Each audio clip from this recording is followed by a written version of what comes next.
bahwa berdasarkan fakta-fakta hukum tersebut justru menunjukkan keterangan terdakwa Putri yang merasa telah mengalami kekerasan seksual atau pemerkosaan yang dilakukan oleh korban Nofriansyah adalah janggal dan tidak didukung alat bukti yang kuat dengan alasan sebagai berikut. A. Bahwa berdasarkan keterangan saksi-saksi fakta yang ada di Magelang, yaitu saksi Kuat, saksi Susi, yang ada pada saat kejadian dan melihat langsung terdakwa Putri jatuh di depan kamar mandi sambil duduk dan menyender di keranjang tumpukan baju kotor dengan kondisi lemas dan pucat, justru menerangkan tidak mengetahui apakah terdakwa Putri Chandrawati ada dilecehkan atau diperkosa oleh korban Nofriansyah. B. Bahwa keterangan saksi Kuat, saksi Susi tersebut juga diperkuat oleh keterangan saksi Ria yang juga menerangkan tidak mengetahui apakah terdakwa Putri Chandrawati ada dilecehkan oleh korban Nofriansyah atau tidak. C.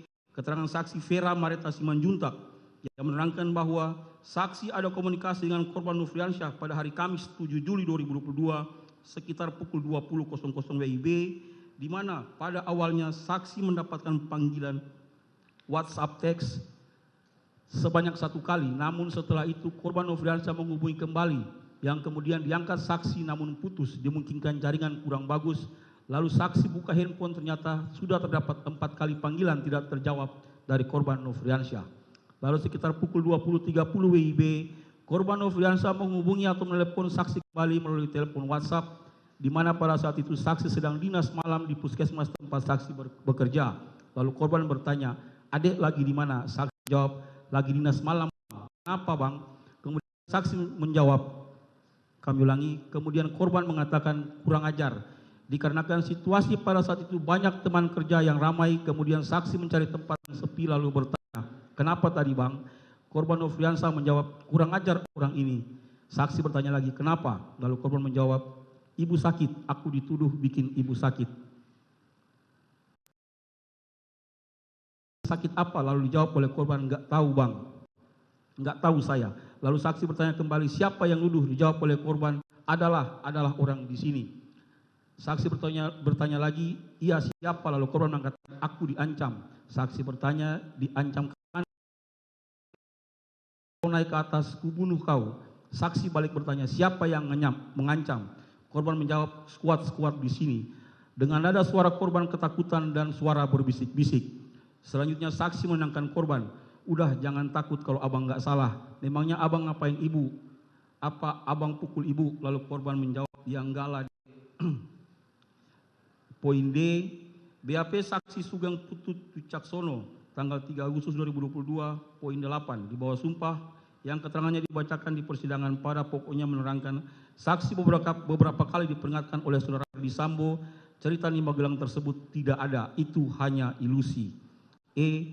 Berdasarkan keterangan ahli Profesor Muhammad Mustafa, untuk membuktikan ada tidaknya suatu perbuatan kekerasan atau pemerkosaan, harus ada bukti ilmiah, yaitu pemeriksaan forensik seperti jejak DNA. Jika tidak dilakukan, maka melakukan pembuktian dan alat forensik dapat digunakan, namun harus dikuatkan oleh alat bukti lain dan tidak boleh hanya bertumbuh pada satu alat bukti saja. F. Bahwa berdasarkan pendapatnya ahli kriminologi dari Universitas Indonesia, Profesor Muhammad Mustafa menerangkan, 1. Orang jarang mau melakukan tindakan yang beresiko tinggi, kecuali ia sanggup menerima resiko.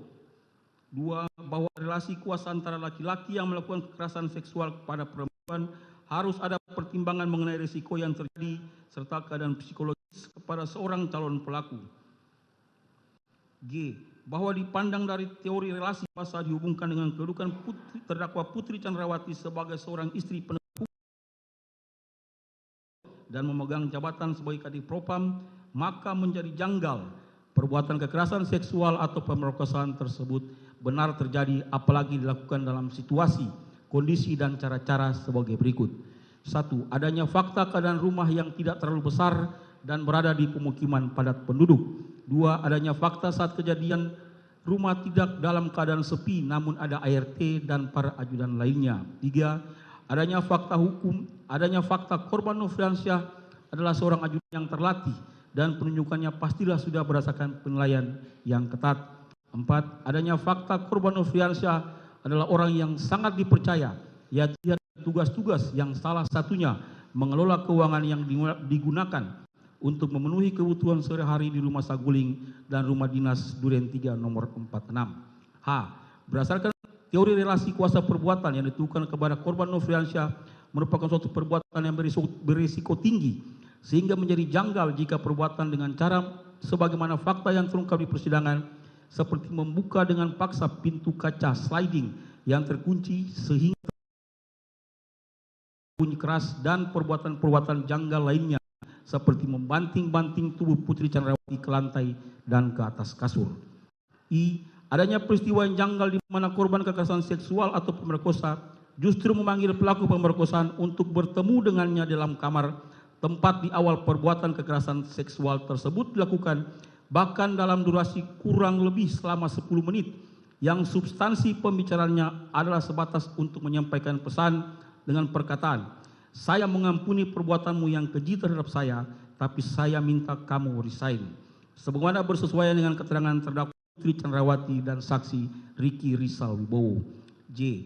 Adanya kejanggalan di mana korban kekerasan seksual atau pemerkosaan justru diajak lagi pergi bersama melakukan isolasi mandiri di tempat yang sama dengan pelaku kekerasan seksual, yaitu di Rumah Duren 3 nomor 46, tanpa memiliki rasa trauma dan ketakutan sebagaimana yang terjadi pada korban pelecehan seksual atau pemerkosaan umumnya.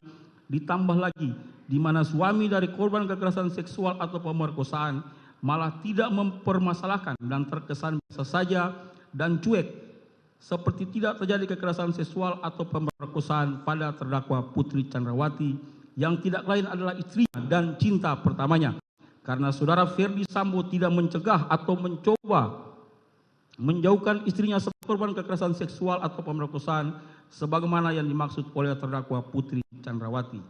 Hal ini berkesesuaian dengan keterangan saksi Azan Romer, saksi Prayogi, saksi Daden, saksi Cuk Putranto yang dalam persidangan menerangkan bahwa saudara Ferdi Sambo sebelum ke Rumah Duren 3 nomor 46 mempunyai niat untuk main bulu tangkis di Depok. K. Tuduhan kekerasan seksual dan pemerkosaan terhadap korban Nofriansyah tidak didukung dengan alat bukti ilmiah seperti alat bukti surat